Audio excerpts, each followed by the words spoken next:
Pandemi COVID-19 bagi dunia pendidikan. Pandemi COVID-19 masih betah mengusir dunia. Berbagai upaya terus dilakukan agar segera dapat mengakhiri masa pandemi. Juga agar pandemi tidak mencekik sektor kehidupan manusia termasuk pendidikan.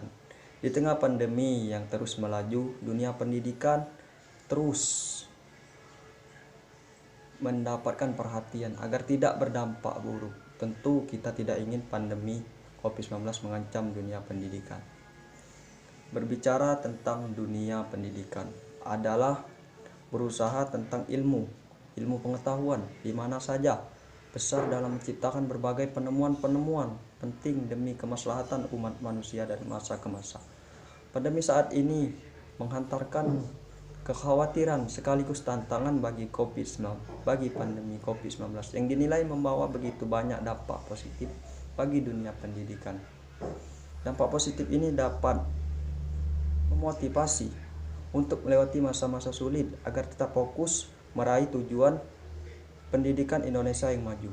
Nah, baiklah, di sini saya akan memberi materi atau menjelaskan laju dampak positif dan negatif dari pandemi COVID-19.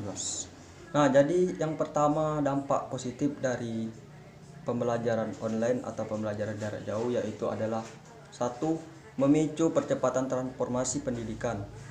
Pandemi yang datang tak diundang menyebabkan penutupan sekolah-sekolah dan upaya menghentikan pergerakan pandemi.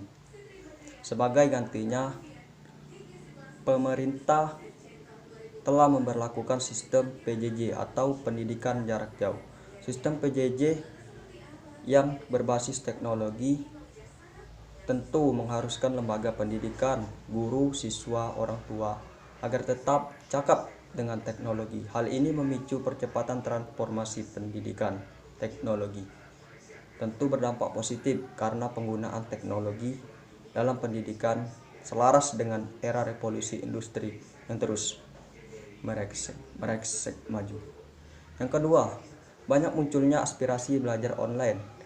Percepatan transformasi pendidikan teknologi karena pandemi COVID-19 membuat berbagai platform meluncurkan berbagai aplikasi belajar online guna mendukung PJJ. Banyak munculnya aplikasi-aplikasi membuat belajar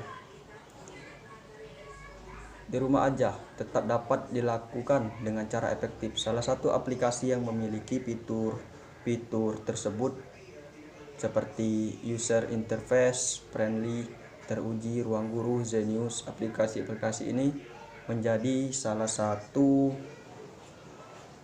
aplikasi yang sangat relevan dan baik digunakan. Terus yang ketiga, munculnya kreativitas tanpa batas. Kreativitas tanpa batas. Pandemi corona, ide-ide baru bermunculan. Para ilmuwan, peneliti, dosen, bahkan mahasiswa berupaya memperlakukan eksperimen untuk menemukan vaksin COVID-19. Nah, yang keempat, membangun mental positif. Dr. Ibrahim El-Fiqi, Maestro, motivator pelajar muslim dunia, berkata bahwa untuk melakukan perubahan positif dalam hidup maka diperlukan dengan tawakal kepada Allah. Dengan itu kita akan mendapatkan kekuatan spiritual untuk melakukan perubahan setelahnya.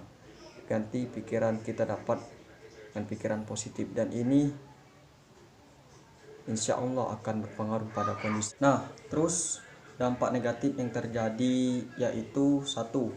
Kurang efektifnya sistem belajar mengajar. Yang kedua, pelajar akan lebih suka dan akan lebih sulit memahami isi materi yang diajarkan. Yang ketiga, kurangnya interaksi sosial antar teman ataupun guru atau pelajar. Yang keempat, mereka terkadang lupa akan tugas yang diberikan oleh guru atau pemateri. Nah, dengan demikian, pemerintah melakukan sistem pelajaran ini dengan alasan untuk memutus penyebaran virus COVID-19. Namun tidak sedikit siswa bandel mereka masih suka nongkrong di pinggir jalan, di kafe, maupun di tempat yang biasanya mereka kunjungi. Padahal pemerintah sudah melarang aktivitas yang bersifat melibatkan banyak orang. Nah, itu dampak positif dan negatif dari sistem pembelajaran online jarak jauh. Semoga bermanfaat. Yakinlah Allah bersama kita, teruslah berdoa dan berusaha. Sekian, terima kasih. Wassalamualaikum warahmatullahi wabarakatuh.